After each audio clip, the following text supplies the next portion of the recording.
కూడి వచ్చిన దేవుని పిల్లలైన మీ అందరికీ కూడా ఈ సాయంకాల వేళ క్రీస్తు నామములో శుభాభివందనాలు తెలియజేసుకుంటున్నాను. ఈరోజు సాయంకాల వేళ ఒక ప్రత్యేకమైన అంశాన్ని బైబిల్ నుంచి మనందరి రక్షకుడైన యేసుక్రీస్తుని గురించిన వివరాన్ని మీకు ఇవ్వాలి అనుకుంటున్నాను. అదే మన పాఠం నేర్చుకోబోతున్నది. మరి క్రీస్తు ఎవరికి మధ్యవర్తిగా ఉన్నారు అని. క్రీస్తు ఎవరికి మధ్యవర్తిగా ఉన్నారు అని. మధ్యవర్తి అనగానే ఇరు వర్గాలకు మధ్యవర్తిత్వం వ్యవహరించి ఇరు వర్గాలకు సమాధానం చెప్పుకునే వ్యక్తిని మధ్యవర్తి అంటారు. అనగా ఇరు వర్గాల వారికి మధ్యనుంటూ ఒకరి పక్షాన మరొకరికి విషయాన్ని విశదీకరిస్తూ వారి మధ్య సత్సంబంధాన్ని నెలకొల్పే వారిని మధ్యవర్తిగా వివరణిస్తారు. మన దేశీయ భాషలో మనం చెప్పాలంటే అంబాసిడర్ అంటారు.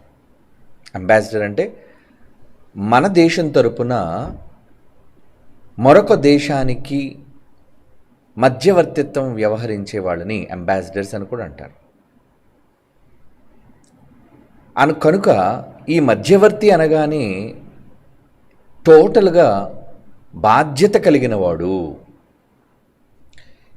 ఇరు వర్గాల వారిని శాంతింపచేసేవాడు, ఇరు వర్గాల మధ్య సఖ్యతను కుదిర్చేవాడుగా మధ్యవర్తిని మనం పేర్కోవచ్చు. యేసుక్రీస్తు దేవుడా అంటే అవును దేవుడే. మరి దేవుడుగా ఉన్న ఆయన ఎవరికి మధ్యవర్తిగా ఉన్నాడు? మరొక వర్గం ఏంటి? క్రీస్తు వారికి ఉన్న రెండు వర్గాలలో ఒకటి మనిషి అయితే లేదా నరుడైతే, మరొక వర్గానికి ఆయన మధ్యవర్తిత్వం చేస్తున్నారు అంటే ఎవరు మరొక వర్గం? అది ఆయనకు జన్మనిచ్చిన తండ్రి అయిన దేవుడు. ఈ మాట మనం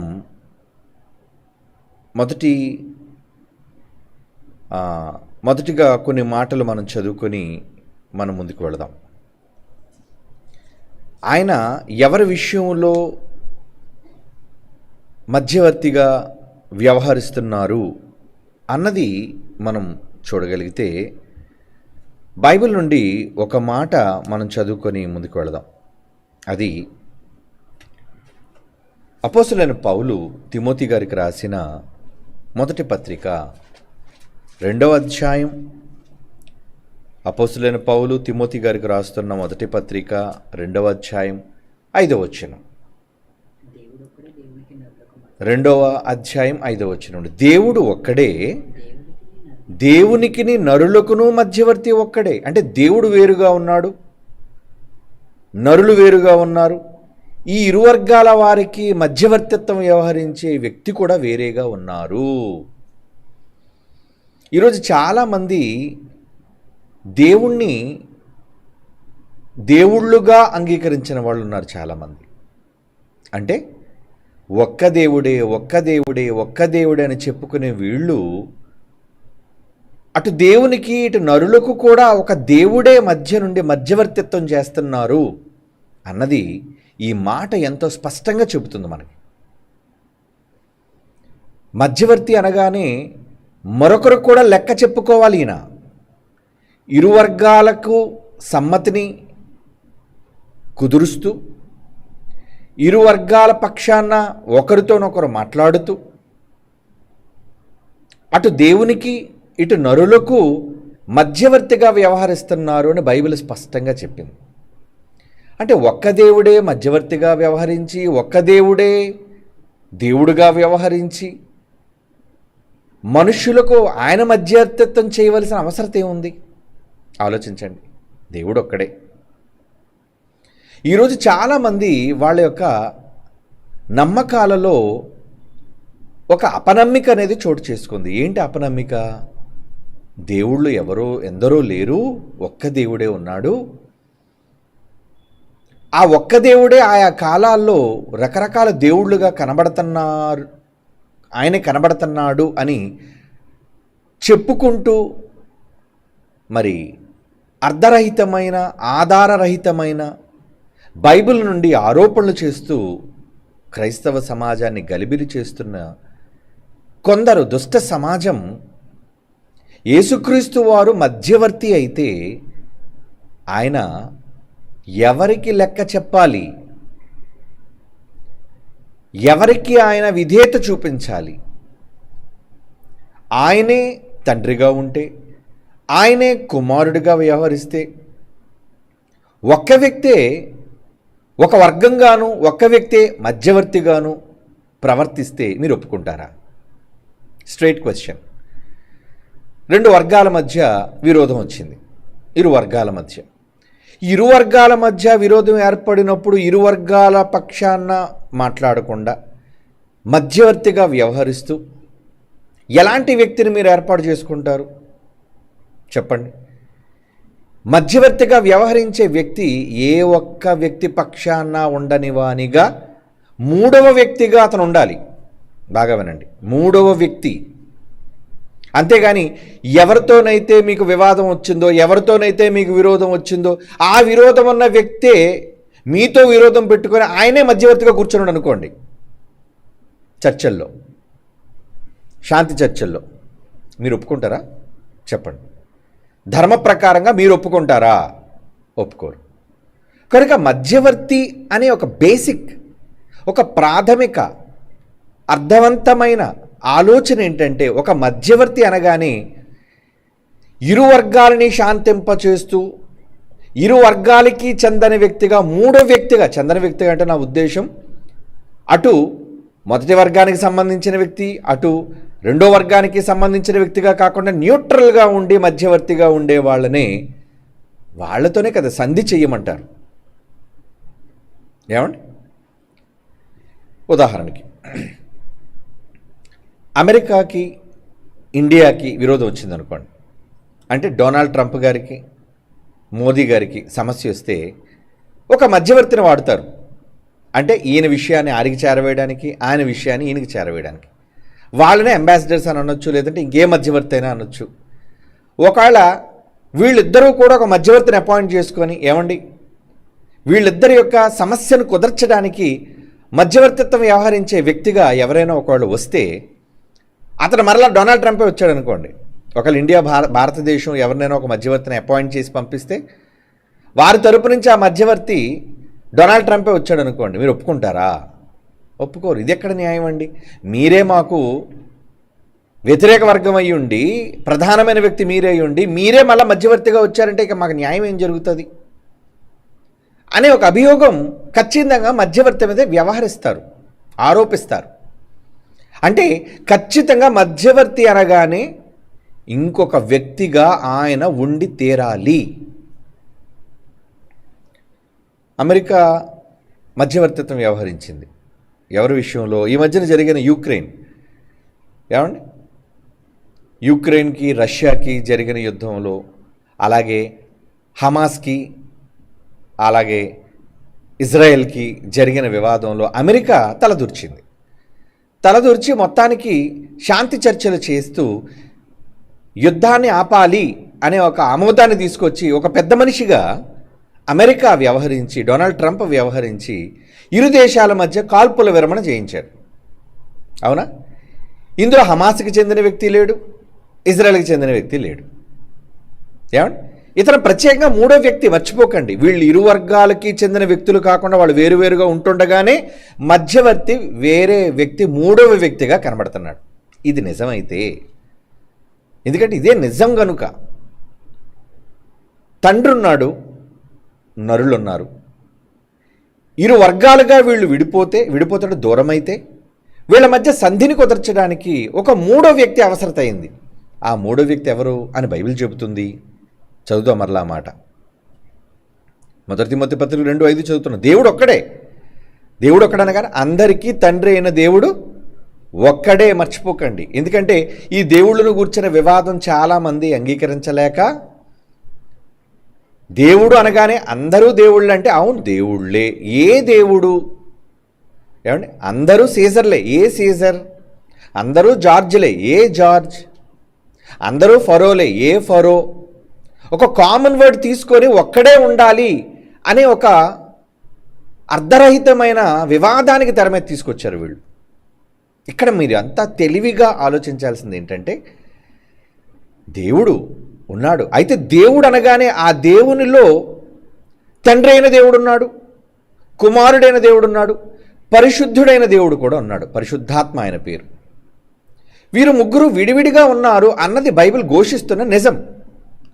కానీ దాన్ని అంగీకరించలేక నరులకు మధ్యవర్తిత్వం చేయడానికి తండ్రి ఒకవేళ 3 కాలాలలో ముగ్గురుగా కనిపించే ఏకదైవమే అనే ఒక అబద్ధాన్ని వీళ్ళు చెబుతూ ప్రతిపాదిస్తూ, ఏమంటే దేవుడే వాళ్ళతో విరోధం తెచ్చుకొని మరలా దేవుడే మధ్యవర్తిగా మారి రావటం దేవునికి అంత దౌర్భాగ్యమైన అవసరత ఏముంది చెప్పండి?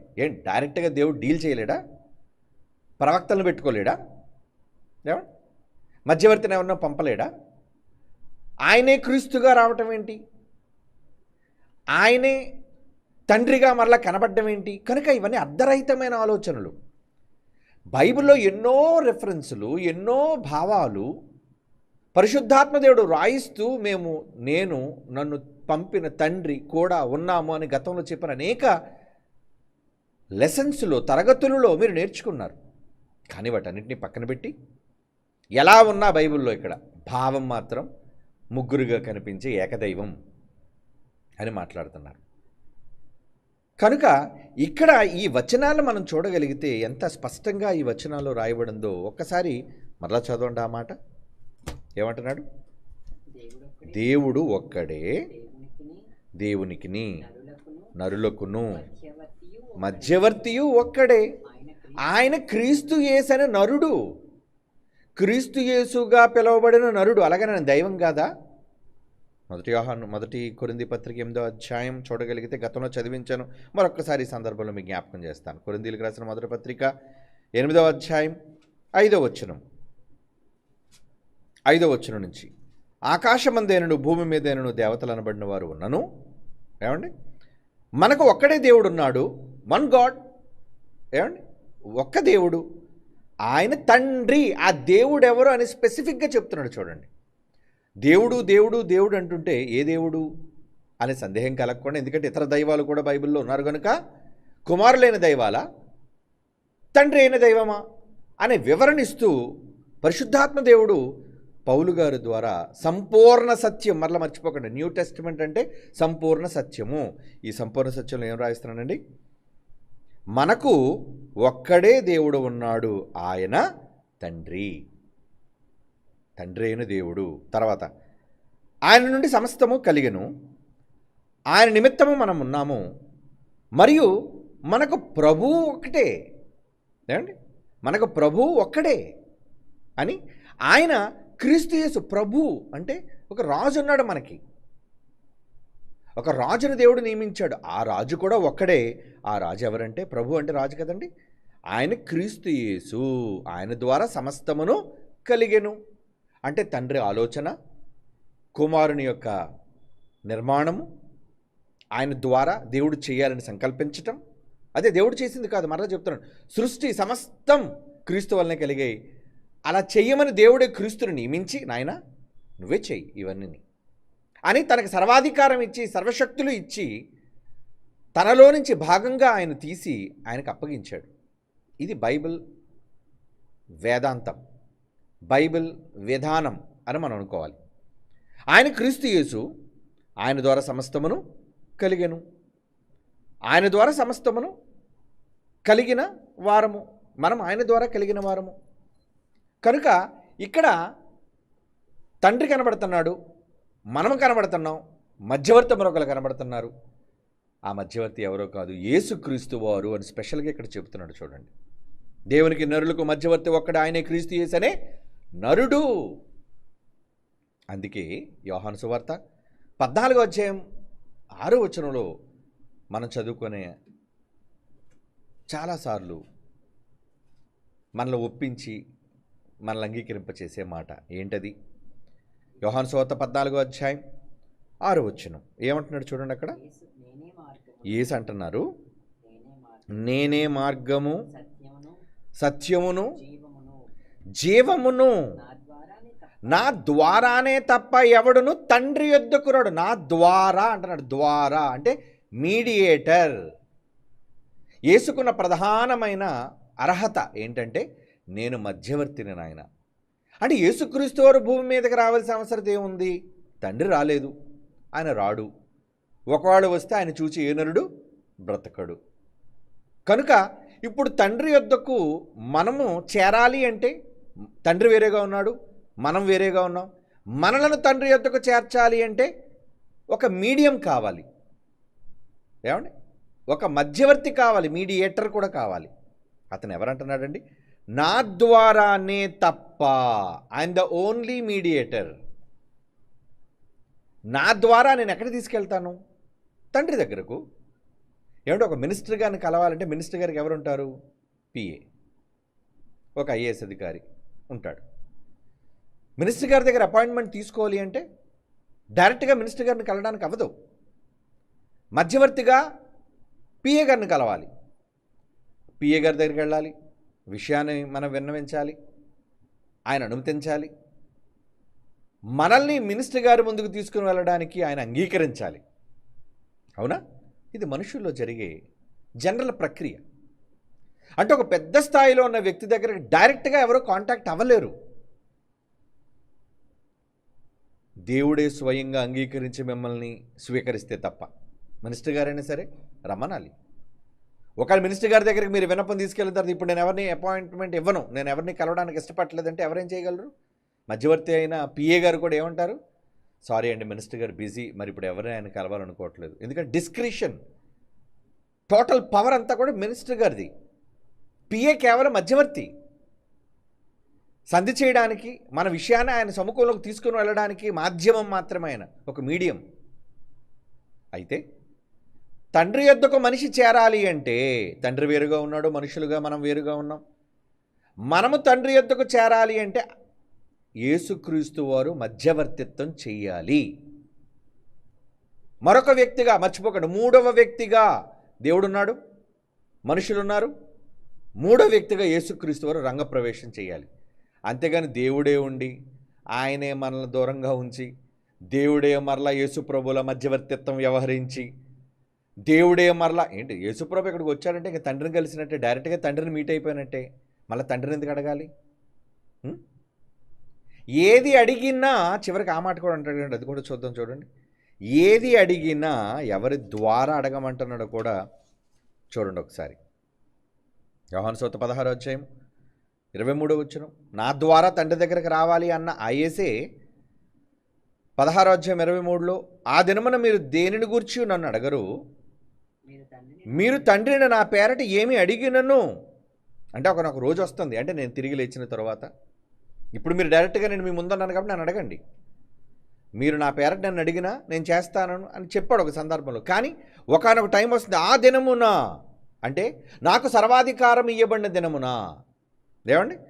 మీరు దేనిని గురించి నన్ను అడగవలసిన పని లేదు. ఎందుకంటే మీరు తండ్రిని నా పేరిట ఏమి అడిగినను ఆయన మీకు అనుగ్రహించండి మీతో నిశ్చయముగా చెప్పుచానంటే ఇచ్చే వ్యక్తి ఒక ఆయన ఉన్నాడు. మీరు నన్ను అడగాలి, నా ద్వారానే ఆయన అడగాలి. అప్పుడు ఆయన అంగీకరించి నేను మీ యొక్క విన్నపాన్ని విజ్ఞాపనని తండ్రి దగ్గర తీసుకువెళ్తే ఆయన యాక్సెప్ట్ చేస్తే మీకు రిప్లై వస్తుంది, ఆయన యాక్సెప్ట్ చేయకపోతే మీకు రాదు. అంటే మధ్యవర్తి, మీడియేటర్, మనకి దేవునికి సంధి కుదిర్చే మాధ్యమం. ఇప్పుడు ఎక్కడో లైవ్లో ఉండి చూస్తున్నారండి. లైవ్లో ఉండి మీరు నా మాటలు వినడానికి మధ్యన మాధ్యమం ఉంది, అదేంటి? ఇంటర్నెట్. ఏమండి? అంతర్జాలం. ఈ అంతర్జాలం మమ్మల్ని కలిపింది. అంటే same time, at a time. ఇప్పుడు స్వయంగా ప్రత్యక్షంగా నా మాటలు మీరు వినగలుగుతున్నారు అంటే ఆయా ప్రాంతాల్లో ఉండి మిమ్మల్ని నన్ను కలిపిన ఒక మాధ్యమం ఇంటర్నెట్. మధ్యవర్తిత్వం చేస్తుంది అది. ఇంటర్నెట్ కట్ అయింది అనుకోండి, ఏమవుతుంది? డిస్కనెక్షన్. అలాగే ఎక్కడో సమీపింపరాని తేజస్సులో ఉన్న దేవునికి భూమి మీద ఎక్కడో ఉన్న ఒక చిన్ని మనిషికి ఒక నెట్వర్క్ ద్వారా మధ్యవర్తిత్వం చేసి వారి ఇరువురిని కలపడానికి యేసుక్రీస్తు వారు మాధ్యమంగా వ్యవహరిస్తున్నారు. అందుకే ఆయన అన్నాడు, మీరేమి చేసినను మాట చేత క్రియ చేత ఏమి చేసినా మీకంటూ ఒక మీడియం ఉంది. ఆ మీడియం ఏంటది? నేనే. కొలస్సీ పత్రిక 3వ అధ్యాయం 17వ వచనం చూడండి. కొలస్సీ పత్రిక 3వ అధ్యాయం 17వ వచనం. మాట చేత గాని క్రియ చేత గాని మీరేమి చేసినను ప్రభు అయిన యేసు ద్వారా తండ్రి అయిన దేవుడు అన్నాడు. చూడండి, తండ్రి ఆయన దేవుడు. మరి యేసు దేవుడు కాడా? కుమారుడైన దేవుని ద్వారా తండ్రి అయిన దేవునికి, చదవండి ఇప్పుడు ఆ మాట, మరియు మాట చేత క్రియ చేత. అందుకే మనం ప్రార్థన చేసినప్పుడు ఈ ప్రార్థన యేసునామం అని ఎందుకు అడుగుతున్నాం? ఇద్దరు ఒకటే అయినప్పుడు, ఒక్కరే తండ్రిగా కుమారుడిగా సింహాసనం మీద కూర్చున్నప్పుడు, డైరెక్ట్గా ఆయనతో మాట్లాడుతున్నప్పుడు, ఏమండి మరలా యేసు ప్రభు ప్రస్తావన ఎందుకు తీసుకురావాలి? లేనప్పుడు, ఆ క్యారెక్టర్ లేనప్పుడు. ఈ పిచ్చోళ్ళు ఎలా మాట్లాడతారంటే, క్యారెక్టర్ ఉంది కానీ వ్యక్తి లేడు. క్యారెక్టర్ ఉండి వ్యక్తి లేకపోవడం ఏంటి? పాత్ర ఉంది కానీ మనిషి లేడు. పాత్ర ఉంటేనే మనిషి ఉంటాడు, మనిషి ఉంటేనే పాత్ర ఉంటుంది. ఏమండి అంటే కనీస జ్ఞానం, అవగాహన లోపం. బైబిల్లో వ్రాయబడిన ఇన్ని విస్తారమైన మాటలు ఏ ఒక్కటి వాళ్ళు వెలిగించలేకపోతుంది.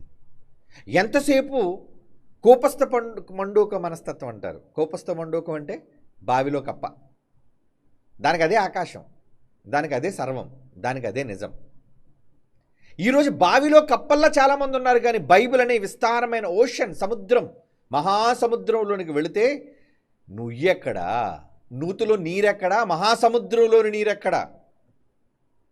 ఇంత పెద్ద సబ్జెక్టులోనికి వచ్చి ఆలోచించలేని వీరు నియంత్రించుకొని అసలు యేసు ప్రభువును తండ్రిని ఏకంగా చేసి, నేను తండ్రి ఏకమై ఉన్నాం, ఒకటే భావన ఆలోచించకుండా ఆయన ఈయనగా కనబడతాడు, ఈయన ఆయనగా కనబడతాడు, ఏకకాలంలో బహుళత్వంగా కనిపించే ఏకదైవం. మరలా ఈ అబద్ధపు మాటలన్నీ తెర మీదకు తీసుకొచ్చి ఈ రోజున్న ప్రపంచ క్రైస్తవ్యాన్ని గలిబిలి చేశారు. వాళ్ళు భారతీయులు కాదండి, విదేశీయులు. వాళ్ళ జబ్బు వీళ్ళకి అంటుకుంది. ఎందుకంటే ఏదైనా ఇంపోర్టెడ్ అంటే మనకి ఇష్టం కదా. లోకల్ మేడ్ అంటే ఇండియా మాకు అక్కర్లేదులేండి, మేడ్ ఇన్ అమెరికా ఓకే. ఈరోజు భారతదేశంలో ఉన్నవాళ్ళు కూడా బోధల విషయంలో కూడా ఇంపోర్టెడ్ బోధల్ని ఇష్టపడుతున్నారు. ఇంపోర్టెడ్ బోధల్ని మీరు అంగీకరించినంత మాత్రాన పరలోకానికి మీరు డిపోర్ట్ అవుతారు అనుకోవడం మీ పొరపాటు. అసలు అమెరికాలో ఉన్నోళ్ళకి బైబిల్ తెలుసా? అమెరికాలో కూడా చాలా వర్గాలు ఉన్నాయండి. ముగ్గురిని ఒకటిగా నమ్మే వర్గం వాళ్ళు తక్కువే, ముగ్గురిని వేరువేరుగా నమ్మే వర్గం వాళ్ళు ఎక్కువే ఉన్నారు. అక్కడ కూడా భిన్నాభిప్రాయాలు, యూనిటీ, ట్రినిటీ, ఇలా రకరకాలుగా ఉన్నాయి. కానీ ఏది ఏమైనా ఎవరి దగ్గర ఉన్నదైనా బైబిల్. అది అమెరికా వాడైతే ఏంటి, రష్యా వాడైతే ఏంటి, ఇండియా వాడైతే ఏంటి, బైబిల్ని బట్టి మనం ఆలోచించాలి, బైబిల్ని బట్టి మనం ఆమోదం అంగీకరించాలి, దేన్నైనా స్వీకరించాలి. కనుక ఇంత స్పష్టమైన భాషలో తండ్రి ఉంటే ఆయన దగ్గరకు ఏది చేరాలన్నా నా ద్వారానే వెళ్ళాలి. మన ఉత్తరాన్ని మనమే ఒకప్పుడు పోస్ట్ చేయాలంటే మధ్యలో పోస్ట్ మ్యాన్ ఉండేవాడు, పోస్ట్ ఆఫీస్ వ్యవస్థ ఉంది. డైరెక్ట్గా నువ్వే తీసుకొని ఉత్తరం ఇస్తున్నప్పుడు మళ్ళీ మధ్యవర్తి ఎందుకు చెప్పండి. నువ్వే డైరెక్ట్గా నీ ప్రేయస్కి ఉత్తరం రాసావు, నీ భార్యకు ఉత్తరం రాసావు, నీ ప్రియుడికి ఉత్తరం రాసావు, భర్తకు ఉత్తరం రాసావు అనుకుందాం, నీకు తెలిసిన వాళ్ళకి ఉత్తరం రాసావు. నువ్వే డైరెక్ట్గా ఉత్తరాన్ని తీసుకెళ్ళి ఆయనకి ఇస్తున్నప్పుడు ఇక మధ్యవర్తితో పనే ఉంది చెప్పండి? మధ్యవర్తి అవసరం ఉందా? లేదు. తీసుకెళ్ళి ఇచ్చే డైరెక్ట్గా. ముందు నీ ప్రియుడి దగ్గరికి వెళ్ళి, ఆ పోస్ట్ మ్యాన్ గారు బాగున్నారండి, ఏమండికి వచ్చి ఈ లెటరు మా ప్రియుడికి ఇచ్చారా, ఎవరమ్మా మీ ప్రియుడు, పలానండి అన్న తర్వాత ఒక 2 నిమిషాల తర్వాత, ఓ నువ్వు ఉత్తరం పంపించా కదా, పోస్ట్ మ్యాన్ ద్వారా నాకు అందిందంటే, ఇదంతా ఎలా ఉంది? ఒక బూటకం, దేవుడు ఆడే పెద్ద నాటకం. అయినా ఏం అవసరం ఉంది ఇప్పుడు? దేవుడు తానే దేవుడుగా కనబడి తానే కుమారుడిగా మరలా ప్రత్యక్షమై అవసరత ఏముంది? అంటే ఇప్పుడు దేవుడికి నాయన 3 కాలాల్లో ముగ్గురుగా కనిపించే నేనే నాయన ఒక్క దేవుడిని అని చెబితే దేవుడిని ఎవరైనా శిక్ష విధిస్తారా దేవునికి? చెప్పండి. లేదు. మనల్ని దేవుడు గలిబిలి చేయాలనుకోవట్లేదు, కన్ఫ్యూజ్ చేయాలనుకోవట్లేదు. ఆయన చాలా క్రిస్టల్ క్లియర్. దేవుడు మనకు అర్థమైన వాడే. ఏమండి, పాత నిబంధనలో దేవుడు మనకు అగోచరుడు అని ఒకవేళ ఉన్నా అప్పటికి అగోచరుడు. కానీ నూతన నిబంధన వచ్చేసరికి ఎవరు దేవుడు, ఆయనకి మనకున్న రిలేషన్ ఏంటి, అది యేసు ద్వారా సంపూర్ణంగా బయలుపరిచాడు. పాత నిబంధన మాట తీసుకొని అగోచరుడు దేవుడి గురించి మనకు తెలియదంటే, క్రీస్తు దేవుని మర్మమై ఉన్నాడు, ఆ మర్మమును సంపూర్ణంగా ప్రకటించడానికి నాది అధికారం ఉంది అని పౌలు గారే స్పష్టంగా బైబిల్లో చెప్పారు. దేవుని మర్మమై ఉన్న క్రీస్తును, ఆ మర్మమును సంఘమునకు ప్రకటించడానికి దేవుడు నాకు అధికారం ఇచ్చాడని పత్రికలన్నీ చదవండి. అంటే దేవుడు తర్వాత ఓపెన్ అయ్యాడు. ఎప్పుడో మాట తీసుకొని, అది పాత నిబంధనలో మాట. అందుకని పాత క్రొత్త నిబంధనలకు ఈ తేడాను మనం గుర్తించాలి, గమనించాలి. ఈ మూర్ఖులకి పాత క్రొత్త నిబంధన కాలాలను గూర్చిన వ్యత్యాసం తెలిసినా అక్కడ మాట తీసుకొచ్చి ఇక్కడ చెప్పడం, ఇక్కడ మాట తీసుకెళ్ళి అక్కడ చెప్పటం, దీనివల్ల అమాయకులైన వారు చాలా ఏది నిజం ఏది అబద్ధమని తేల్చుకోలేని ఒక ద్వంద్వమైన పరిస్థితుల్లోని మనస్సులోకి వెళ్ళిపోతున్నారు. నో, అలాగే వెళ్ళవలసిన అవసరం లేదు. బైబిల్ అనేది చాలా స్పష్టమైనది. అయినా రక్షణే నీకు రావాలి అనుకున్నప్పుడు ఆ రక్షణ నీకు దేవుడు స్పష్టంగా చెబుతాడు, కానీ అర్థం కాకుండా చెబుతాడు. కన్ఫ్యూజ్ చేస్తాడా దేవుడు? నో. ఏది ఎవరు, ఏది ఏంటి అనేది నీకు అవసరమైనది. ఈ లోకంలో మనిషిగా దేవుడి దగ్గర నువ్వు వెళ్ళడానికి నీకు ఏది అవసరమో అది క్రిస్టల్ క్లియర్గా స్ఫటికం లాంటి స్వచ్ఛతతో ఆయన మనకు చెప్పేశాడు. That is Bible. ముఖ్యంగా బైబిల్లోని 27 పుస్తకాలు సంపూర్ణ సత్యం. కనుక ఈ సంపూర్ణ సత్యంలో దేవుడు రాయిస్తున్న ఈ మాటలన్నిటినీ మనం గమనిస్తే మధ్యవర్తిత్వం చేసే మరొక వ్యక్తి ఉన్నారు. ఆయన ఎవరంటే జీసస్ క్రైస్ట్. యేసుక్రీస్తు వారిని ఎందుకు దేవుడు మాధ్యమంగా పెట్టుకున్నాడు? ఆయనే ఉండి మాధ్యమంగా మారి మన దగ్గరకు ఏమండి రూపం మార్చుకొని రావాల్సిన అవసరత లేదు ఆయనకి. తండ్రిగా ఉన్నారు, కుమారులైన క్రీస్తు వారిని మన మధ్యకు నరుడిగా పంపాడు. నాయన నువ్వు వెళ్ళు, నువ్వే ఇక మధ్యవర్తిగా ఉండాలి. ఎవరిని డైరెక్ట్గా నా దగ్గరకు రానివ్వద్దు. ఎవరు నా దగ్గరకు రావాలన్నా త్రూ జీసస్ క్రైస్ట్. అందుకే ఈరోజు ప్రపంచ మానవాళికి రక్షణనిచ్చే నామం, ఏమండి ముల్లోకాలలో అంగీకరించే నామం కేర్ ఆఫ్ అడ్రస్ అంటారు దాన్ని. కేర్ ఆఫ్ అంటే మనం ఏది చేసినా తండ్రి దగ్గరికి అది క్రీస్తు ద్వారానే వెళ్ళాలి అని చెబుతున్నాడు. ఎందుకు? మనం కోల్పోయాం ఏదేం తోటలో, దేవుడికి దూరం అయిపోయాం తప్పు చేసి. కనుక మధ్యవర్తిని పెట్టాలి అనుకున్నాడు. ఆ మధ్యవర్తిని జగత్తు పునాది వేయబడక మునిపే నియమించేశాడు. రోమపత్రిక 5వ అధ్యాయం 10వ వచనం చూడండి. రోమిలికి రాస్తున్న పత్రిక 5వ అధ్యాయం 10వ వచనం ఏమంటున్నారు అక్కడ? యాలి అనగా మనం శత్రువులమై ఉండగా ఆయన కుమారుని మరణము ద్వారా, క్రీస్తు వారు ఎందుకు రావాలి భూమి మీదకి, ఎందుకు చావాలి, శిలువ మరణం ఎందుకు పొందాలి, ఇదంతా ఎందుకు జరిగింది అంటే మనము శత్రువులమై ఉండగా, దేవునికి యాంటీ విరోధలం, దేవుని మాట కాదన్న నాడే మనిషి దేవునికి శత్రువు అయ్యాడు. మరి శత్రువులైతే దేవుడు వదిలేసుకుంటాడు? తప్పు చేశాడండి ఆదామును, వదిలేసుకోవాలా? దేవుడు చంపేసుకోవాలా? తప్పు చేశాడు తన కొడుకు, వదిలేసుకుంటాడా? తప్పులో నుంచి తన పిల్లలను కాపాడుకోవాలని జన్మనిచ్చిన శరీర సంబంధమైన తల్లిదండ్రులే ఎలాగైతే వాత్సల్యాన్ని చూపిస్తారో అంతకన్నా గొప్పగా పరలోకమందున తండ్రి మన పట్ల వాత్సల్యాన్ని చూపించాడు. కనుకనే ఆయన ఏం చేశారటండి? శత్రువులమై ఉండగా ఆయన కుమారుని మరణము ద్వారా మనము దేవునితో పరచబడిన ఎడల సమాధానపరచబడిన వారమై ఆయన జీవించిన చేత మరి నిశ్చయముగా రక్షింపబడదు. అందుకే రక్షణ మనకు వచ్చింది, సాల్వేషన్. ఈరోజు రక్షణ కార్యక్రమంలోనికి మనం ఎందుకు రావాలి అంటే దేవుడు క్రీస్తు ద్వారా, క్రీస్తు అనే మాధ్యమం ద్వారా మనకి ఒక లిఫ్ట్ ఇచ్చాడు, అందించాడు, చేయూతనిచ్చాడు. పిల్లలారా, మీరు నాకు కాకుండా పోతున్నారు, మరెలా? ఇదిగో నా కుమారుని పంపుతున్నాను. మీరు పొందవలసిన శ్రమలు ఆయన పొంది, మీరు పొందవలసిన చావు శిక్ష ఆయన పొంది మిమ్మల్ని నా యొద్దకు చేరుస్తాడు.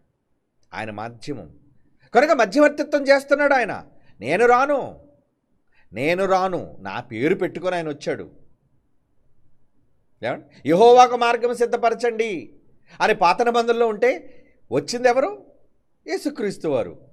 మరి యెహోవా అని ఉందంటే ఎస్ పేరు, మరలా చెప్తున్నాను, వ్యక్తులు వేరైనా వారి నామాలు ఒక్కటే, on the name, in one name, ఒక్క పేరు మీద, ఒక్క పేరు మీద. ఏంటి 10 మంది స్నేహితులు తమ స్నేహితులు వివాహానికి వెళ్ళారనుకోండి, అందరూ ఒరే ఒక్కొక్క బహుమతి మనం కొంటే తక్కువగా ఉంటుంది, 10 బహుమతులు ఇవ్వచ్చు కానీ అది ఖరీదైంది కాదు, కాబట్టి మనం 10 మంది కలిసి మన డబ్బులన్నీ వేసుకొని ఒక గిఫ్ట్ కొందాం అనుకుంటారు. అప్పుడు ఖరీదైన గిఫ్ట్ వస్తుంది. అప్పుడు ఏం రాస్తారు? ఏమండి, ఇచ్చే గిఫ్ట్ ఒక్కటే కానీ ఇచ్చింది ఎంతమంది? 10 మంది. గిఫ్ట్ ఒకటి ఉంది కాబట్టి ఒక్కడా ఇచ్చినోడు కాదు, 10 మంది సహకరిస్తే వచ్చిన గిఫ్ట్ ఇది. అంటే అందరూ ఇచ్చినట్టేనా? అందరూ లేరనా? ఉన్నారు. అలాగే దేవుడు కూడా మనల్ని తన యొద్దకు చేర్చుకోవడానికి ఏమండి తన కుమారుడైన క్రీస్తుని తన నామంలో పంపించాడు. క్రీస్తు వచ్చాక తన కుడిపార్శ్వాన కూర్చోబెట్టుకొని పరిశుద్ధాత్మ దేవుణ్ణి మరలా అదే నామంలో భూమి మీదకి పంపాడు.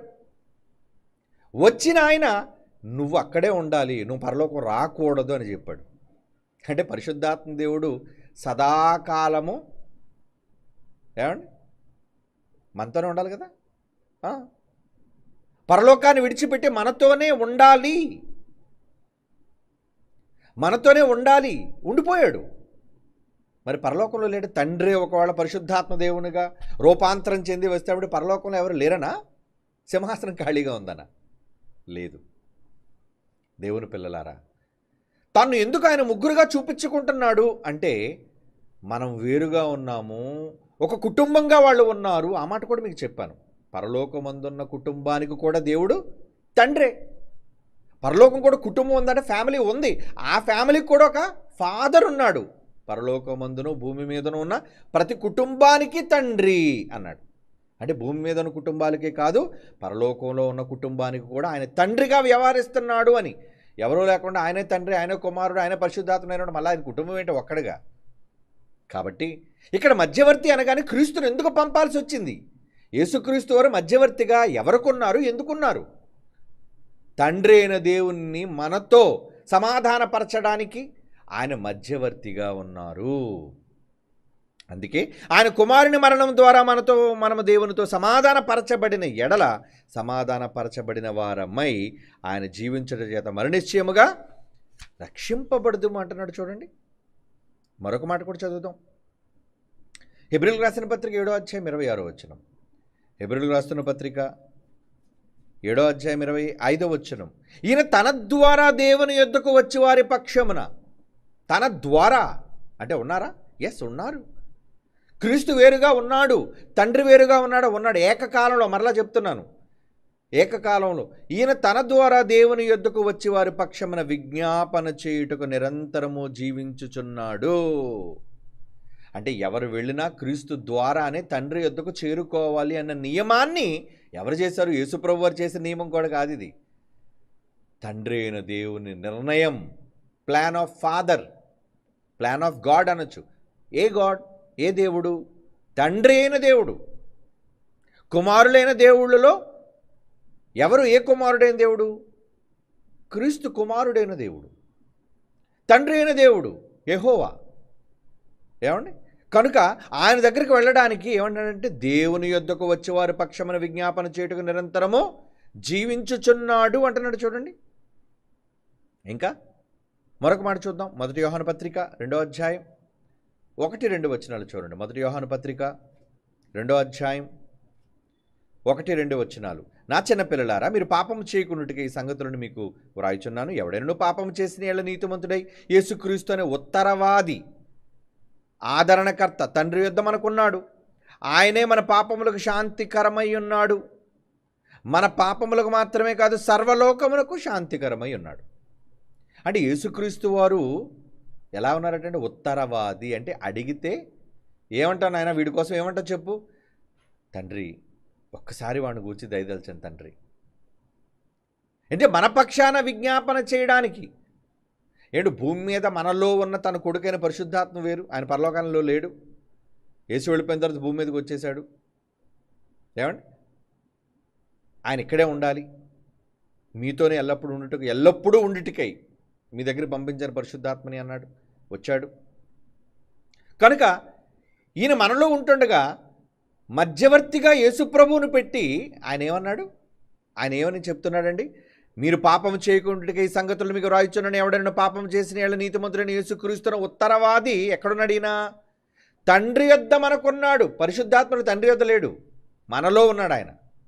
ఆయన విజ్ఞాపనలు చేయగలడంటే తండ్రికి వేడుకోగలడు మనం చేస్తున్నదాన్ని. కానీ డైరెక్ట్గా దేవుని దగ్గరే ఆయన కుడిపార్శ్వమునే ఎవరున్నారండి? స్వయంగా మనకు రక్షణనిచ్చిన యేసు ప్రభు వారు మధ్యవర్తిగా, నరులకు దేవునికి మధ్యవర్తి. ఎందుకు దేవుడు కుడిపార్శ్వాన్ని ఆయన కూర్చోబెట్టుకోవాలి?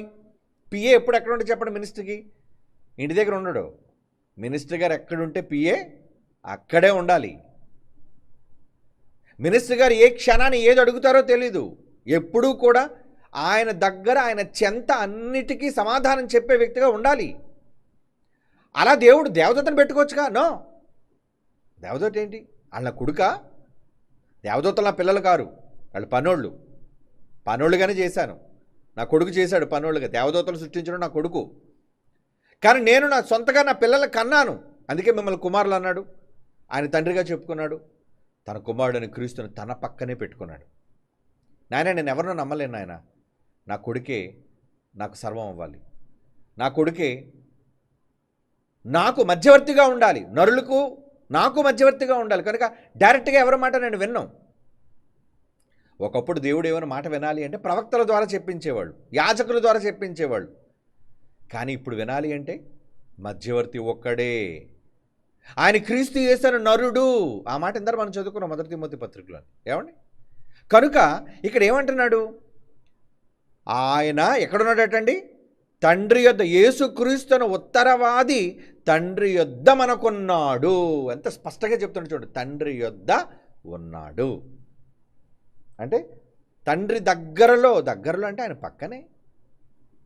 తండ్రి వేరుగా ఉన్నారు, కుమారుడైన ఆయన వేరుగా ఉన్నారు, ఆయన పక్కనే ఎందుకున్నారు అంటే ఏదైనా మనం ఒకవేళ ప్రార్థిస్తే, విజ్ఞాపన చేస్తే యేసుప్రభు ద్వారా తండ్రికి వినిపించాలంటే ముందు యేసుప్రభు వారికి పెట్టుకున్నాం అర్జీ, ప్రభువా ఇది నాయన విషయం, కనుక ఈ విజ్ఞాపనలని తండ్రి గారికి చేర్చండి అని క్రీస్తు నామములో మరి వేడుకుంటున్నాం అయ్యా.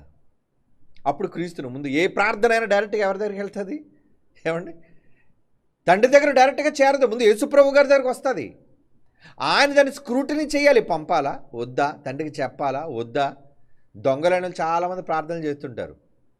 ఎవరి ప్రార్థన ఆయన వినాలి, ఎవరి ప్రార్థన తీసుకువెళ్ళాలి చెప్పండి, ఆలోచించండి. కనుక ఎవరి ప్రార్థన అంగీకరించి తండ్రి సన్నిధికి తీసుకుని వెళ్ళాలి అనేది ఉత్తరవాద నిర్ణయం, మధ్యవర్తి నిర్ణయం.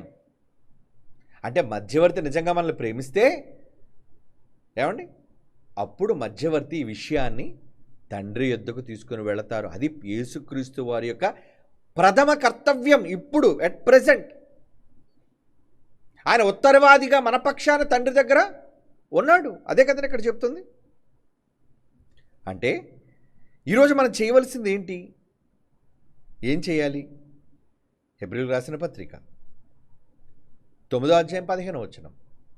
హెబ్రీ పత్రిక 9వ అధ్యాయం 15వ వచనం. ఈ హేతు చేత మొదటి నిబంధన కాలంలో జరిగిన అపరాధములను విమోచన కలుగుటకై ఆయన మరణము పొందినందున పిలువబడిన వారు నిత్యమైన స్వాస్థ్యమును గూర్చిన వాగ్దానము పొందు నిమిత్తము ఆయన క్రొత్త నిబంధనకు మధ్యవర్తి అయి ఉన్నాడు అంటున్నాడు. చూడండి, ఈ న్యూ టెస్టిమెంట్ అనేది వచ్చింది, దీనికి మధ్యవర్తిగా నేను ఉంటున్నాను. పాత ధర్మశాస్త్రానికి మధ్యవర్తిగా కాను నేను, అది కంటికి కన్ను పంటికి పన్ను. నేను తెచ్చిన ఈ క్రొత్త ధర్మశాస్త్రం ఏదన్నాడండి అక్కడ? క్రొత్త నిబంధనకు మధ్యవర్తి అయి ఉన్నాడు. ఈ క్రొత్త నిబంధన ఎలాంటిది? కంటికి కన్ను పంటికి పన్ను లాంటిది కాదు.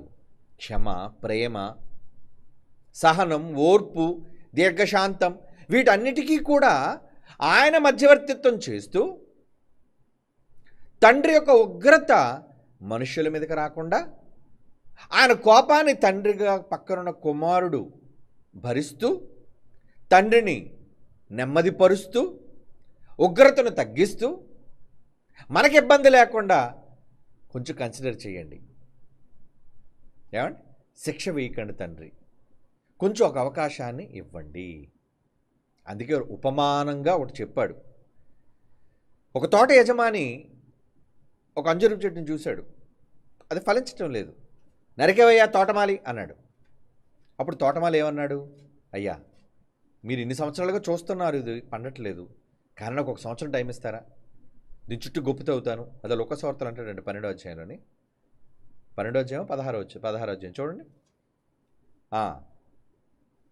దీన్ని గొప్ప అవుతాను, నీళ్లు పెడతాను, ఇంకొక సంవత్సరం నాకు అవకాశం ఇవ్వండి, అది బ్రతికితే సరి, లేని ఎదుట దాన్ని మీరు పెరికేయండి, తీసేయండి, చంపేయండి. 13వ అధ్యాయం లోకస్వార్త 13వ అధ్యాయంలో 6వ వచనం. ఆ ఉపమానంలో అసలు మాట చదవండి, ఉపమానం అంతా అవసరం లేదు. అంటే తోటమాలి ఏమని దేవుని రిక్వెస్ట్ చేస్తున్నాడు చూడండి. మధ్యవర్తి అంటే 8వ వచనం, లోకస్వార్త 13వ అధ్యాయం 8వ వచనం అండి.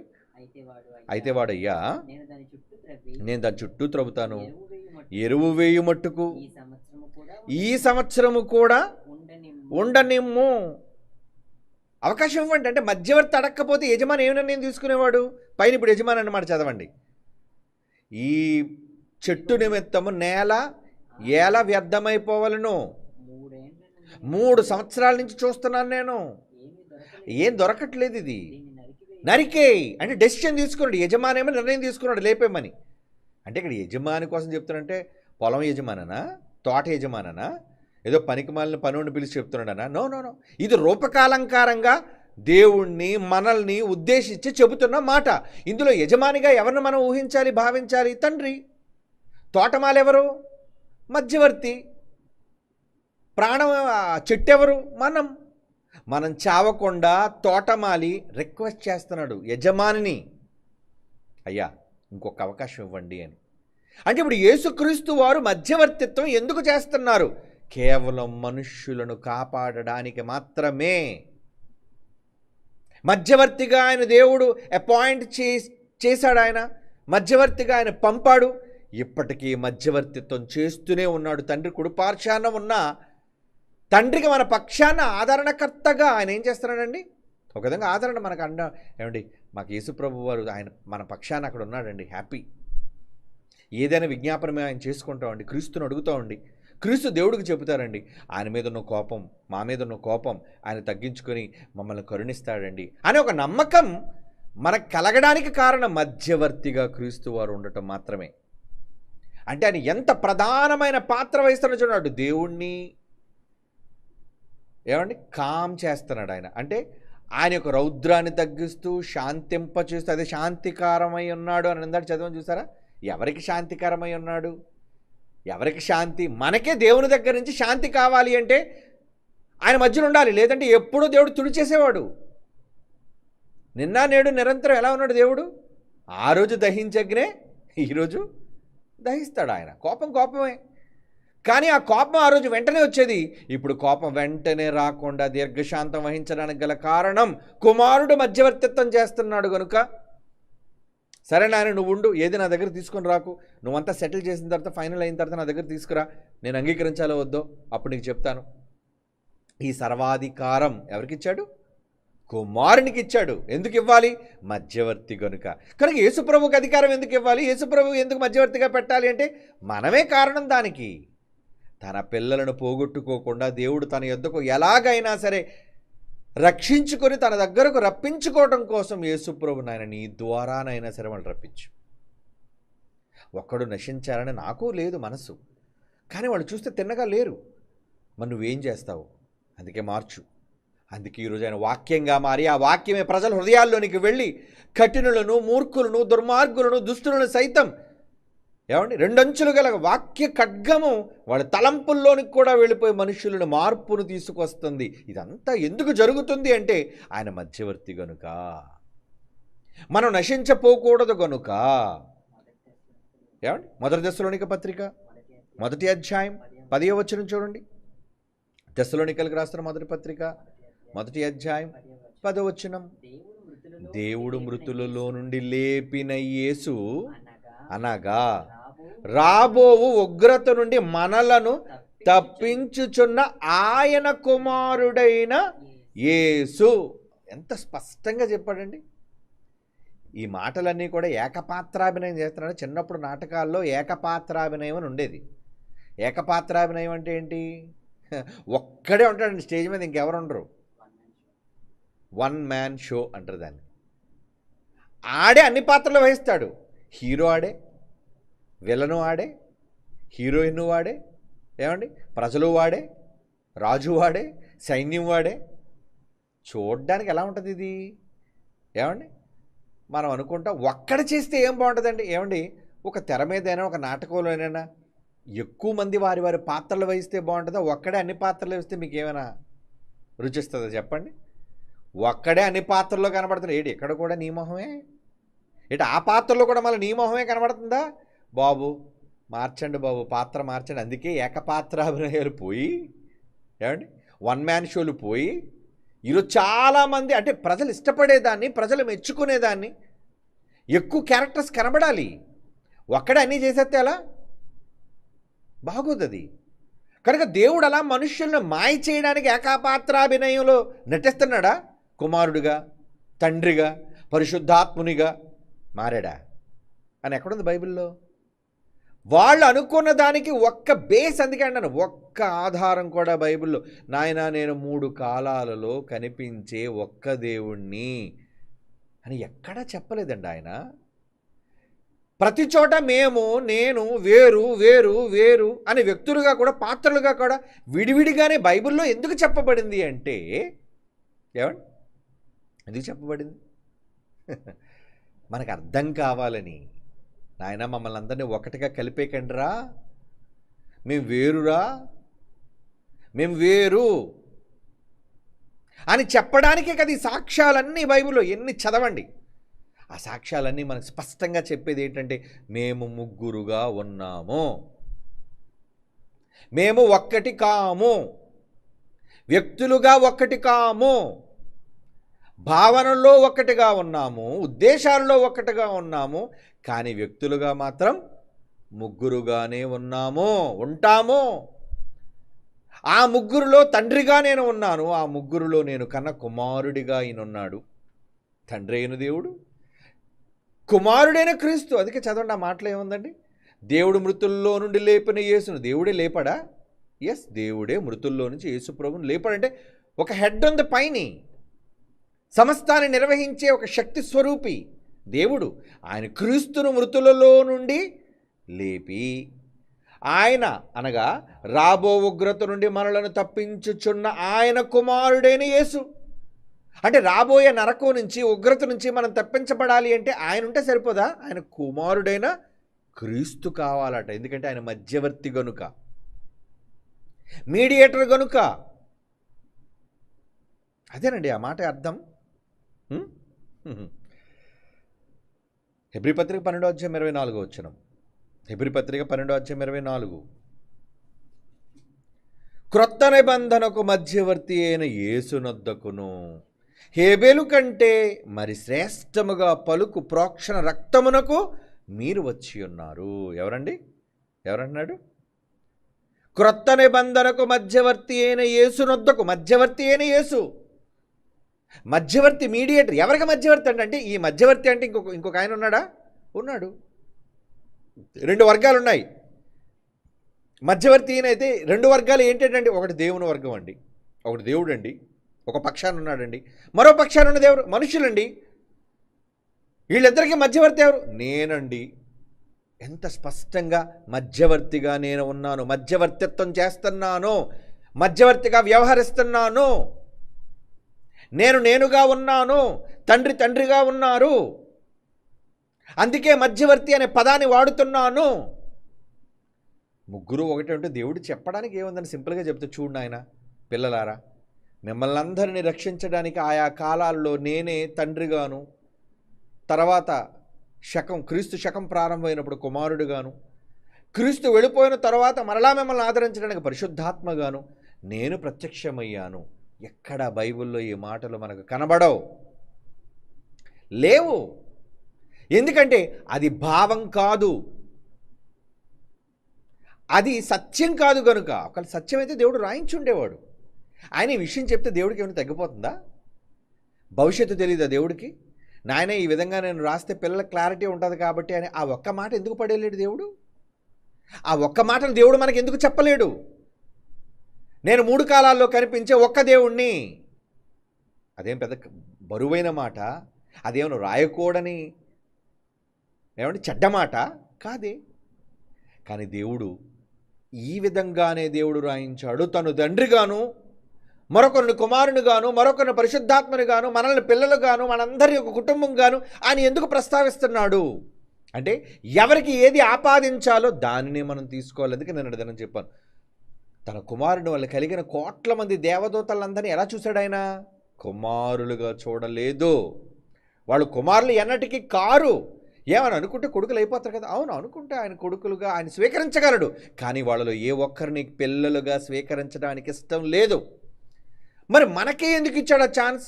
మనం దేవదూతలా పుట్టలేదు కనుక.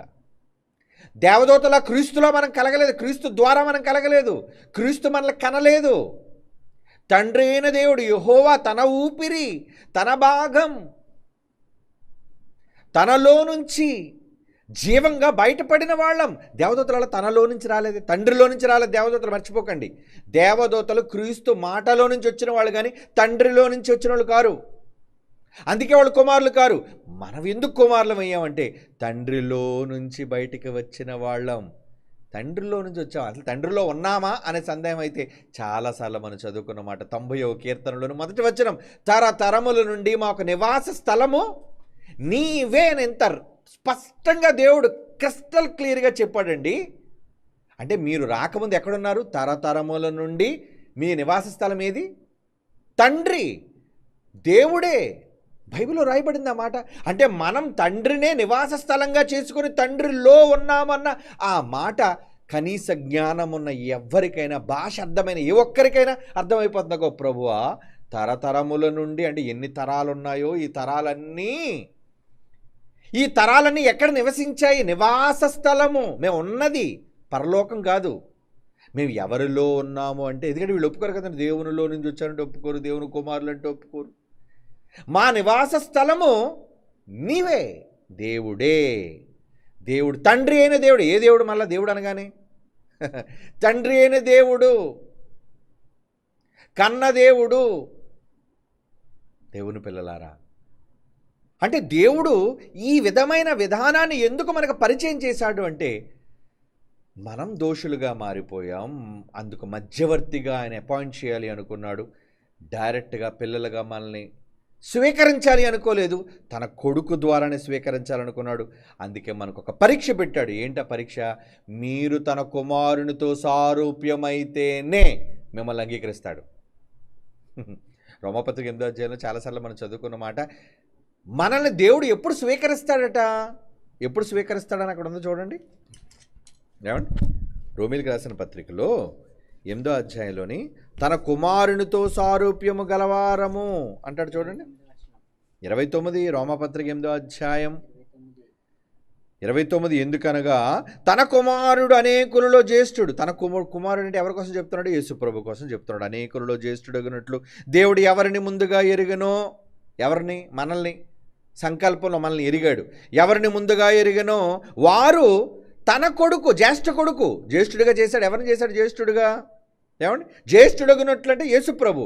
ఆ జ్యేష్ఠుడైన యేసుప్రభువుతో వారు తన కుమారునితో సారూప్యము గలవారొకటకు వారిని ముందుగా నిర్ణయించెను అంటున్నాడు చూడండి. అంటే ఇప్పుడు మనం ఎవరిలా కనబడాలి? ఇప్పుడు యేసులా. యేసుకు దైవంగా కనబడ్డాడు లోకంలో. మీరు దైవంగా కనబడరా?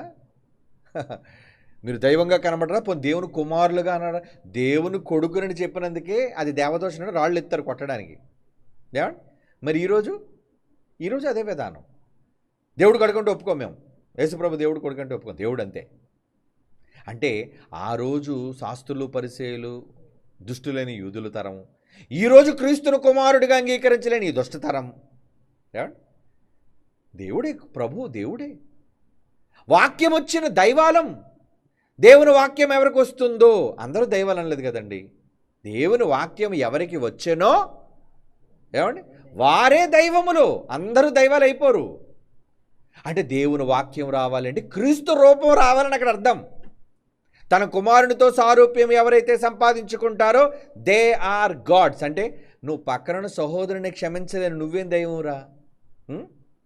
సహోదరుని మీద ద్వేషం, సహోదరుని మీద అసూయ, సహోదరుని మీద కక్ష, పగ సాధింపు, ఇవన్నీ క్రైస్తవుల్లో లేవా? ఉన్నాయి. ఇంక వీళ్ళేం దైవాలు? దయ్యాలు అవన్నీ. వాళ్ళు డీమన్స్ అండి, నాట్ డీటీస్. అంటే దేవుళ్ళు గారని. కనుక ఎవరు దైవములు? చదవండి ఆ మాట. యోహాను సువార్త 10:35. అందుకు యేసు మీరు దైవములనియు నేనే అన్నానని ధర్మశాస్త్రంలో రాయబడింది. లేఖనం, బైబుల్ నిరర్ధకం కాదు. అంటే అర్థం లేని మాట రాయించాడు అనుకున్నారా? మొన్నటి వరకు ఒకే దైవం అని ఏమండి సంధి ప్రేలాపనలు పేలిన వీళ్ళు దైవములని మాట చూపించరికి మరి దైవములు ఉన్నారా లేదా? దేవుడు ఉంటూనే ఆయన తండ్రి అయిన దేవుడుగా ఉంటూ పిల్లలైన దైవాలు ఉన్నారా లేదా? ఒప్పుకొని తీరాలి. ఉన్నారండి, వాళ్ళు న్యాయం తీర్చాలి. ఎవడైతే నీకేంటి దైవమా కాదా? పుట్టిన ప్రతి మనిషి దైవం అని మనం అనలేదే. ఏమండి? అందరూ దైవాలు అనేసాము మనం. అక్కడ చెప్పాడు కదా. అంటే ఏది పూర్తిగా వినరు, ఏది పూర్తిగా ఆలోచించరు, ఎవడకు తోచినట్టు వాళ్ళు చెప్పేసుకుంటారు. పోనీయండి, చస్తారు, నరకానికి పోతారు, నో డౌట్. వాక్యాన్ని కలిపి చేరేపే వీళ్ళందరూ కూడా పోయేది నిత్యాగ్ని దండన, నిత్య శిక్ష. కనుక ఎవరు దైవములోని యేసుప్రభు ఇంకా వివరణిస్తున్నాడు చక్కగా. అంటే పాత నిబంధనలో చెప్పబడిన మాటను ధృవీకరిస్తూ ఒక మధ్యవర్తిగా నేను వచ్చి నిజాన్ని చెబుతాను ఈ సమాజానికి. ఏంటంటే వాక్యము, దేవుని వాక్యము, నా తండ్రి అయిన దేవుని మాటలు ఎవరికి వస్తాయో వారే దైవములు అని చెప్పాడా? ఎవరు దేవుళ్ళో? దేవుళ్ళు ఎవరవుతారో చెప్పాడా? అందరూ దేవుళ్ళ. దేవుడులా క్షమ లేని వీళ్ళు. యేసుప్రభు దేవుడు ఎందుకయ్యాడు? శత్రువును చూసి క్షమించాడు. ఏమండి? సానుభూతి చూపించాడు, ప్రేమ చూపించాడు, సాత్వికం కలిగిన, ఇవన్నీ దేవుని యొక్క లక్షణాలు. ఆ లక్షణాలు ఒకవేళ మీలో కూడా ఉంటే యేసే ఒప్పుకుంటున్నాడు. ఏమని? మనిషే దేవుడుగా మారాలి అని దేవుడు కోరుకుంటున్నప్పుడు యేసుప్రభు యొక్క స్వరూపం మనకు రావాలి అంటే యేసుప్రభు దైవంగా ఎలాగున్నాడో మీరు కూడా దైవాలుగా సారూప్యం, ట్రాన్స్ఫార్మ్ అంటే మార్పు చెందాలి. ఈ దుష్ట సమాజంలో దెయ్యాలు తన పిల్లలుగా దెయ్యం మార్చేసుకుంటే మరలా మీలో రూపాన్ని తీసేసి తిరిగి దైవత్వాన్ని నింపాలి అన్నదే దేవుని యొక్క ప్రణాళిక. అందుకే యేసు వచ్చాడు. మధ్యవర్తి ఎందుకయ్యాడు? దెయ్యాలుగా మారిపోయిన తన పిల్లలందరినీ తిరిగి దైవాలుగా మార్చాలి అంటే తన మాటే మార్చగలదు. అందుకే మధ్యవర్తిగా యేసు ప్రభు రావలసి వచ్చింది. ఆయన వచ్చి తన కుమారునితో సారూప్యము గలవారము. అందుకే పౌలు గారు ఏమన్నారు? నాకు ప్రసవ వేదన కలుగుతుందర్రా. ఎందుకయ్యా నీకు నొప్పులు అంటే పౌలు గారు ఏమన్నారు? క్రీస్తు స్వరూపము మీ యందు ఏర్పడే వరకు. క్రీస్తు స్వరూపం అంటే పెద్ద పెద్ద గడ్డాలు, మీసాలు, ఇంతవరకు జుట్టు విరబూసుకొని తెల్ల బట్టలు వేసుకొని 2 చేతుల్లో వంకరగా పెట్టి అన్నాం. అదే యేసుప్రభు రూపం అంటే. అది విజయ్ చంద్ర రూపం లేదా జిమ్ కెవేజల్ రూపం. అంటే ఎవరో అది నటులు అది. బట్ రూపము అనగానే క్యారెక్టర్, స్వభావం, గుణం. ఆ గుణం ఎవరిలో ఉంటుందో వాళ్ళే దైవాలు. ఆ గుణం రావాలి అంటున్నాడు. అంటే ఇప్పుడు మనం దైవాలు కావాలని దేవుడు కోరుకుంటున్నాడా లేదా చెప్పండి? తన గర్భాన పుట్టిన కొడుకు యేసుప్రభు ఎలా దైవమయ్యాడో మీరు కూడా దైవాలుగా మారండి. దైవత్వపు లక్షణాలు తెచ్చుకోండి. క్షమ, ప్రేమ, జాలి, దయ, కరుణ, సమానత్వం, ఇలా ఎన్నో దేవునిలో ఉన్న మంచి లక్షణాలు ఉన్నాయే. ఆ లక్షణాలు మీకు ఎలా వస్తాయి? వాక్యము ద్వారా. అందుకే దేవుని వాక్యము ఎవరికి వచ్చునో వారే దైవముల్లో. నేను దైవం, ఐఎమ్ గాడ్. యేసుప్రభు చెప్పాడు నేను దేవుణ్ణి. మీరు దైవాలుగా మారుతారా? దేవుడు ఎప్పుడు చెప్పాడు దేవుని సమాజం మీరని. మారండి, నేను వాక్యం తెచ్చానుగా, ఇప్పుడైనా మారండి. అంటే ఇప్పుడు దేవుడుగా మారే అవకాశాలు మనకు ఉన్నాయా లేదా? దేవుడు అనగానే వక్రీకరించేసి వీళ్ళు కూడా దేవుడితో సమానం అయిపోయారండి. దేవునితో సమానంగా చేసుకోవడానికి కాదు, తన పోలికలో మనం ఉండాలని దేవుడే కోరుకుంటున్నాడు. ఆయన రూపం మనకు రావాలని, క్రీస్తు సారూప్యం మనలో రావాలి అంటే యేసు దైవం, మీరు కూడా దైవాలు కావాలి. అందుకే మధ్యవర్తిగా భూమి మీదకి ఆయన అవతరించవలసి వచ్చింది. కనుక ఎవరిలో దేవుని లక్షణాలు ఉన్నాయో ఖచ్చితంగా వాళ్ళు దైవాలుగా తీర్చబడి, వాళ్ళు కుమారులుగా స్వీకరించబడి దేవుని చేత మహిమపరచబడతారు. దేవుడు అప్పుడే వాళ్ళకి మహిమనిస్తాడు. ఎస్, మీరు నా కొడుకులా మారారు. అసలు దేవుడు మనం సృష్టించినప్పుడే ఏ క్యారెక్టర్లు సృష్టించాడు? అది కాదు, ప్రారంభానికి వెళ్ళిపోతే ఎండింగ్ మన దేవునిలాగా మారాలి అన్నది దేవుని సంకల్పం అయితే, ప్రారంభంలో మనం నిర్మించినప్పుడు ఏమన్నాడు? మనము మన పోలిక చొప్పున నరులను చేయదము. ఏంటా పోలిక? ఆదాము ముక్కు, కళ్ళు, ఐబ్రోసు, పళ్ళు, పెదాలు అవా? ఫిజికల్ బాడీ అది. దాంట్లో రూపం ఎక్కడుంది? అలా రూపం అంటే ఇన్ని రకాలుగా రూపాలుగా ఎందుకున్నాం మనం? అది కాదు రూపం అంటే. గుణం, దైవ లక్షణం, మనలాంటి గుణగణాలు కలిగిన వాడుగా ఉండాలి మనిషి. నా కుమారుడిని యేసు, నువ్వు నా అలాగే ఉన్నావు. అచ్చా, వండర్ఫుల్ నాయన. పరిశుద్ధుడా, పరిశుద్ధాత్మ, నువ్వు కూడా భలే ఉన్నావయ్యా, నా అలాగే ఉన్నావు. మన రూపం వీళ్ళకి రావాలి. ఎందుకంటే వీళ్ళు కూడా నా పిల్లలు. మిమ్మల్ని ఎలాగైతే ఇద్దరిని కన్నానో, మీరు ఎలాగైతే నా పిల్లలు అయ్యారో, నేను తండ్రిని కదా, తండ్రి అయిన దేవుణ్ణి, వీళ్లకు కూడా నా రూపాన్ని ఇవ్వాలనుకుంటున్నాను. మన పోలిక చొప్పున నరులను చేయుదము. ఆదాము ఒక్కడే చేశాడా? నరులను అన్నాడా? అందరూ దైవాలా? మారినవాడు దైవం. ఆయన అన్నాడు కాబట్టి అందరూ దైవం అయిపోరు. అంటే బైబిల్లో ఇచ్చే వివరణ కూడా పూర్తిగా ఆలోచించకుండా ఎలా పడితే వాళ్ళు వక్రీకరించుకొని పోనివ్వండి, నాశనానికి పోతారు. ఎంత స్పష్టంగా దేవుడు రాయించిన సత్యాన్ని వాళ్ళు త్రోసిపుచ్చితే వారి నాశనానికి వారే ఉత్తరవాదులు. Leave them. ఇక వాళ్ళకి చెప్పడానికి మీరు ప్రయత్నం చేయకండి, కానీ సత్యాన్ని మీరు చెప్పుకుంటూ వెళ్ళండి పిల్లలారా. వాళ్ళు కరెక్ట్ చేయాలి అన్నది కాదు. ఇప్పటివరకు నేను చెప్పిన పాఠాలన్నీ కూడా పిల్లలుగా మీకోసం. మొదట్లోనే చెప్పాను, వాళ్ళ కౌంటర్లు కావు ఇవి. వాళ్ళెంత, వాళ్ళ స్థాయి అంతా వాళ్ళ కౌంటర్ ఇవ్వడానికి ధూళి లాంటి వాళ్ళు, సమాజానికి చీడలాంటి వాళ్ళు. ఈరోజు ఈ వివరణ ఇచ్చింది మీరు సత్యంలో స్థిరపడి బలపడాలని మర్చిపోకండి. కనుక తండ్రి, కుమారుడు, పరిశుద్ధాత్మలుగా వాళ్ళు ముగ్గురు ఏకకాలంలో తండ్రి అయిన దేవుని పిల్లలుగా వాళ్ళిద్దరూ ఉంటూ ప్రణాళికను ఏర్పాటు చేసుకుని పిల్లలుగా మనందరినీ కూడా వాళ్ళతో సమానంగా చేసుకోవాలని, సమానంగా తమతో పాటు సింహాసనం మీద కూర్చుండబెట్టుకోవాలి అని, దేవుళ్ళుగా మనం కూడా స్వభావంలో వాళ్ళలా మారాలి అని ఆయన సంకల్పం. అందుకు మధ్యవర్తిత్వం వ్యవహరించింది యేసుక్రీస్తు వారు. అందుకే ఆయన రాకతో మనం ఏమయ్యాం? రూపాంతరం చెందాం. మనం కనిపించని దేవుణ్ణి చూపించిన యేసుక్రీస్తు వారు మనల్లో కూడా దేవుని యొక్క రూపము రావాలి. ఎందుకంటే క్రీస్తు స్వరూప్యము గలవారగట్టకు ఆయన కోరుకున్నాడు కనుక. ఎందుకంటే మనం చదువుకున్న రోమపత్రిక, మనలో క్రీస్తు రూపం రావాలని తండ్రి కోరిక. అందుకే పౌలు గారు కూడా క్రీస్తు తదనంతరం మీలో క్రీస్తు స్వరూప్యము రావాలని ప్రసవ వేదన పడుతున్నాను అని ఆవేదన చెందుతున్నాడు ఆయన. అంటే మనందరిలో ఎవరి రూపం రావాలి చెప్పండి? సాక్షాత్తు క్రీస్తు రూపం, ద డివినిటీ ఆఫ్ క్రైస్ట్. క్రీస్తులోని దైవత్వం ఉందా? ఎక్కడుంది వీళ్ళలో? ఏమండి, సంఘాలలో పోరాటాలు, ద్వేషాలు, ఏమండి, డబ్బు మీద ఆశ, ధనికులు, లోబులు, దుర్మార్గులు, అసూయపరులు, వీళ్ళలాగా అవుతారండి దైవాలు? నో, వాళ్ళు కానే కారు.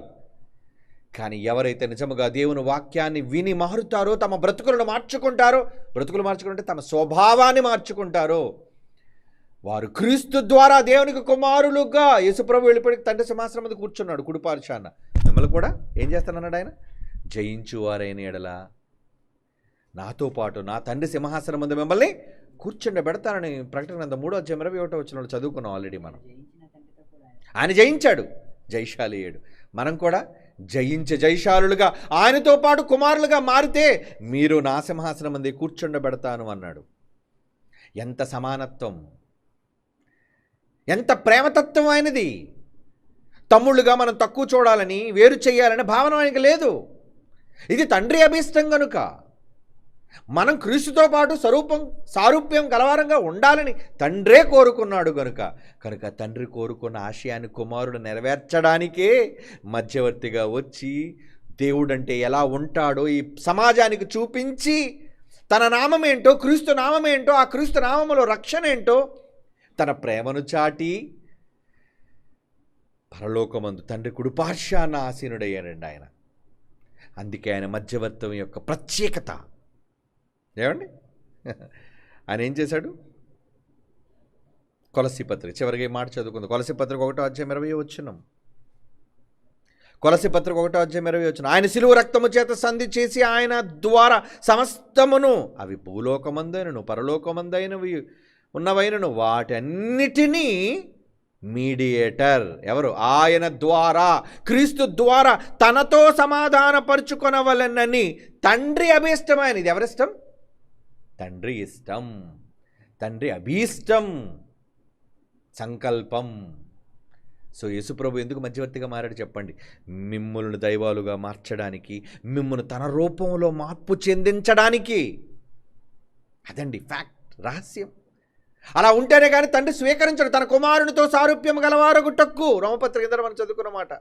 నా కొడుకులా మీరు మారాలి అని తండ్రి అనుకున్నాడు కనుక మధ్యవర్తిగా క్రీస్తు వచ్చి సంధి చేసి తండ్రిని శాంతింపచేసి శాంతికరముగా మార్చి మనల్ని ప్రేమించి మన కోసం చనిపోయి సిలువనెక్కి మనలను దైవాలుగా మార్చి తండ్రికి కుమారులుగా నా ద్వారానే చేర్చాలి అనుకుంటున్నాడు. అబ్బా, ఎంత గొప్ప సంకల్పం అండి. అందుకే ఆయన మధ్యవర్తిగా మారాడు. Okay, God bless you. కళ్ళు మూసుకొని ప్రార్థన చేసుకుందాం. పరిశుద్ధమైన తండ్రి దేవా, మీ ప్రేమ అపురూపమైనది. మీ కుమారుని సంకల్పం నెరవేర్చారు మీ కుమారుని ద్వారా. అది మీ అభీష్టమని మాకు తెలుసు. కానీ ఈ అభీష్టం అర్థం కాక ఈ ఒక్కరి జనం మూర్ఖులైన వారు అపోహపడుతున్నారు. అందులో మీరు ఎంపిక చేసిన వాళ్ళందరూ హృదయాలను తెరవండి. సత్యానికి వారి మనోనేత్రములకు ఉన్న గుడ్డి పొరలను తొలగించి మిమ్మునుగా యేసుప్రభు వారిని కుమారునిగా స్వీకరించగలిగే వాక్యపు శక్తిని వారికి అనుగ్రహించండి. ఎవరు తండ్రి అయిన దేవుడు, ఎవరు కుమారులైన దేవుడు, ఈ దేవుళ్ళ మధ్య ఉన్న వ్యత్యాసాన్ని తెలుసుకొనగలిగి పిల్లలకు ఆలోచన వాక్యం నుండి వివరణ ఇచ్చి ఉన్నాం. ఈ వివరణ ద్వారా వారు సత్యములు స్థిరులు కదలని వారుగా ఉండి మిమ్ములుగా అంగీకరించే గొప్ప మనస్సును విన్న పిల్లలకు దయచేయవలసిందిగా ప్రార్థిస్తూ యేసుక్రీస్తు వారి పరిశుద్ధమైన నామములో ఈ ప్రార్థన వేడుకొనుచున్నాం తండ్రి. ఆమేన్.